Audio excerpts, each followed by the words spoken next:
Oh, hello Jean-Paul Sartre, I like your Halloween costume. And I like yours as well, Immanuel Kant. Don't we make quite a pair? You sound different somehow. So do you. What were you up to just now? Well, now that you ask, I was thinking about masturbating. After all, I am French. No.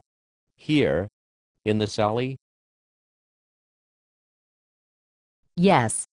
You see, masturbation lies coiled like a nothingness at the center of being. It is the possibility of a consciousness that apprehends its own nothingness in the conscious apprehension of its facticity. It is to grasp the otherness, the little otherness, that is oneself. To deny this is bad faith. No. Masturbation is worse than suicide. Because at least suicide takes courage. What are you talking about, Emmanuel? Everyone knows masturbation takes courage. What if my mom walked in and saw me? Hell is other people. Any mediocre undergraduate student knows that. But you don't understand. To use yourself solely as a means to achieve pleasure goes against the Using yourself to achieve pleasure is one of the truest acts a man can accomplish.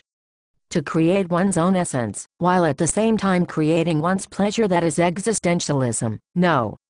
Sex with yourself is the truest sex of all. No. You coward, to use yourself simply as a means to achieve pleasure is to contradict the will of all rational beings. Fool. The notion of the pure a priori categories has led us to the transcendental foundation of the metaphysics of morals. From the paralogisms of pure reason, and of course, for how could it be otherwise, the transcendental aesthetic, we see, both analytically and apodictically, that the will of a being determined by duty shines like a gem to a purely rational being. What are you going on about? Can't you see, that spanking the Jesuit is a sin against reason and philosophy? It is to strike a blow to the very foundation of the moral order. Wow, Kant. You're kind of a drag, you know that? Sorry, it's just that, well, my mother caught me. Caught you?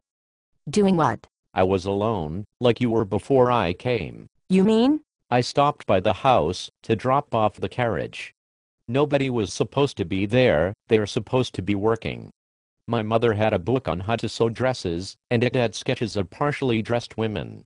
One thing led to another, and up my mother walked in. So what did she do?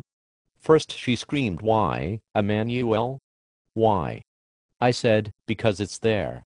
She started clutching the walls. I didn't know if she was gonna faint. I didn't know whether to try to keep her from falling or fasten my pant buckles. What did you do? I fastened my pant buckles. So she fell? Yeah. Well, I couldn't go over there the way I was. No, that would require much bad faith. The fundamental attitude toward the other is conflict, but this is the ultimate in theft of one's pre-reflective consciousness. So when she finally came back to consciousness, she made me write The Metaphysics of Morals. Ha. Mama's boy. I knew it. No, I'm not. I'm my own man. I came up with the idea of the synthetic a priori. Exactly why you're a mama's boy. I'm out of here.